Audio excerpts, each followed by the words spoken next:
Sementara itu pemirsa, Lembaga Perlindungan Saksi dan Korban atau LPSK menegaskan belum ada status untuk Putri Chandrawati dalam permohonannya sebagai saksi ataupun korban atau saksi korban dalam perkara penembakan yang menewaskan Brigadir Yosua. Hingga saat ini LPSK sudah memanggil Putri sebanyak 3 kali, namun istri Ferdy Sambo itu tak pernah datang karena alasan masih mengalami trauma.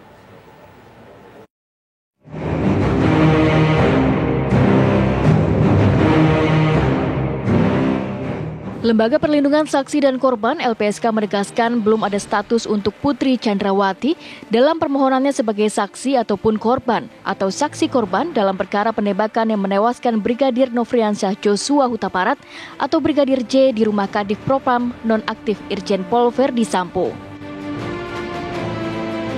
LPSK baru akan memberi perlindungan setelah ada hasil asesmen dan investigasi serta bukti adanya ancaman terhadap Putri Chandrawati.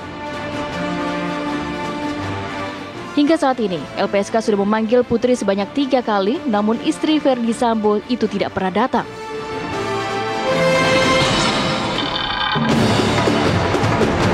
Ya, paling tidak 3 kali ya. Kemudian yang datang malah pengacara bersama psikolognya.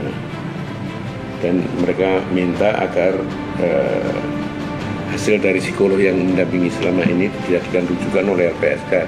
Kami tolak karena itu tidak bisa. LPSK ini lembaga independen dan asesmen psikologis itu kan bukan hanya untuk memberikan bantuan pemulihan kondisi psikologis, tetapi juga untuk bagian dari investigasi untuk menelaah lebih dalam tentang materi kasusnya. Misalnya dia trauma, itu harus digali traumanya karena apa? Apakah betul karena pelecehan seksual?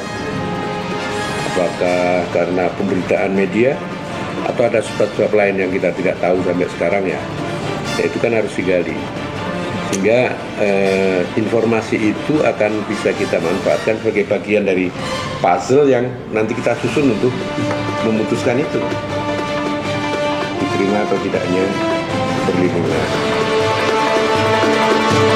Jika diperlukan, LPSK akan melakukan jemput bola untuk proses asesmen psikologis istri mantan Kadif Propam itu. Langkah jemput bola itu dilakukan karena berdasarkan keterangan tim penasihat hukum, Putri masih mengalami trauma sehingga tak bisa menjalani pemeriksaan secara langsung.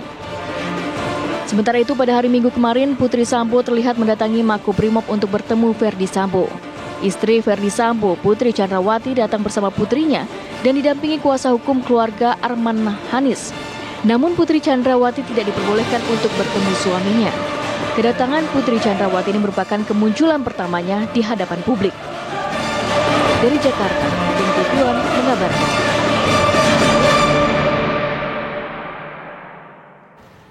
Kemunculan perdana istri Irjen Ferdy Sambo di hadapan publik dengan ekspresi sedih langsung menjadi sorotan. Kita akan langsung memperbincangkan hal ini bersama dengan pakar mikroekspresi Kirdi Putra. Selamat siang Bang Kirdi. Bang Kirdi, ini menarik sekali karena kalau sebelumnya kita ingat bahwa disebutkan bahwa istri Ferdy Sambo ini mengalami trauma meskipun belum tahu ya traumanya ini karena apa, masih didalami oleh LPSK juga. Tapi kalau yang Anda lihat dari pernyataan kemarin yang disampaikan oleh istri Ferdy Sambo ketika pertama kali datang ke publik itu apa?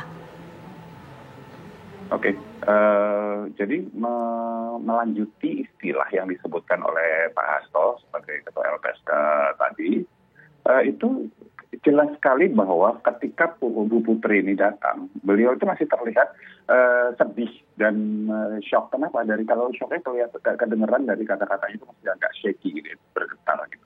Kalau sedihnya itu walaupun kita bicara validasi dari sisi mikroekspresi baru cuma 50%. Kenapa? Bagian wajah, bagian bawahnya kan tertutup sama masker. Tapi bagian atasnya ada kerutan di atas dahi dan kemudian arah tarikan alisnya di bagian pinggir itu turun ke bawah, itu sedih. Nah, gabungan dari keduanya ini bukan kombinasi yang sempurna sebetulnya buat seseorang itu membuat sebuah statement buat saya. Kenapa? Saya pinjam nomor 1 kata-kata Pak Hasto tadi ke Pak LPSK bahwa ini bisa jadi masih trauma dan itu buat saya kelihatannya memang terlihat masih memang trauma gitu ya, shock gitu. Tapi shocknya memang karena apa? Apa penyebab dia shock? Apa penyebab dia trauma? Apakah memang karena kejadiannya yang disampaikan kah? Apakah kemudian karena serangan dari netizen, pemberitaan media? atau karena berbagai macam tiba-tiba berbagai macam teori konspirasi muncul yang menyudutkan berbagai macam pihak. Apakah pihak institusi, apakah pihak tanda petik terduga korban, apakah pihak keluarga dari Brigadir J sendiri dan lain sebagainya. Menariknya adalah di Indonesia ini orang tuh bisa percaya dengan apakah itu dari situs, apakah itu dari sebuah person gitu yang cukup dikenal di sosial media, selama nyaman dengan isinya gitu ya, sesuai dengan saya gitu, maka saya akan mendukung tanpa didasari fakta dan bukti. Yang kedua, ketika bicara tentang kata-kata statement yang disampaikan oleh Bu Putri sendiri, itu sekali lagi masih banyak sekali yang buat saya mengambang. Kenapa? Kenapa mengambang? Bisa jadi satu misalnya memang ada yang masih belum dibuka semuanya, ditutupi. Yang kedua, bisa jadi memang karena proses traumatisasinya membuat seseorang itu nggak bisa berpikir jernih. Itu bisa soalnya. Nah, yang mana yang tepat itu saat ini sayangnya harus dilakukan sebuah uji assessment lebih mendalam dan oleh institusi yang mungkin lebih netral ya, lebih katakanlah LPSK buat saya sudah cukup oke lah dengan statementnya tadi. Dan ini satu lagi ya menurut saya. Teman-teman institusi di Indonesia ini pada umumnya dan Polri dalam hal ini pada khususnya itu masih sangat kurang sekali di dalam model komunikasi publiknya, sosialisasinya yang jadinya apa? Teori konspirasi di kepala masyarakat itu bisa kemana-mana, nggak ada sama sekali, nggak ada remnya. Nah, itu kenapa? Bukan kesalahan mereka, semua orang berhak untuk beropini. Betul, begini Bang Kirdi, kalau tadi Bang Kirdi sempat mengatakan bahwa ya ini ada indikasi trauma berkaitan dengan ekspresi, kemudian juga isi pembicaraan yang disampaikan. Tapi kalau kita bicara dalam konteks isi pembicaraan itu, apakah berarti artinya kalau kita mengalami trauma, ini terjadi secara by nature atau sudah dipersiapkan sebelumnya? Itu bagaimana sih gambarannya, Bang Kirdi? Jadi gini ya, ketika yang perlu kita pahami dulu, ketika seseorang tanda petik berbohong atau melakukan desepsi atau menyembunyikan sesuatu, penanda yang muncul apakah di wajah, suara, gerakan tubuh itu adalah penanda stres. Nah, sayangnya penanda yang sama bisa muncul juga ketika seseorang sedang stres setelah mengalami sebuah proses trauma gitu misalnya.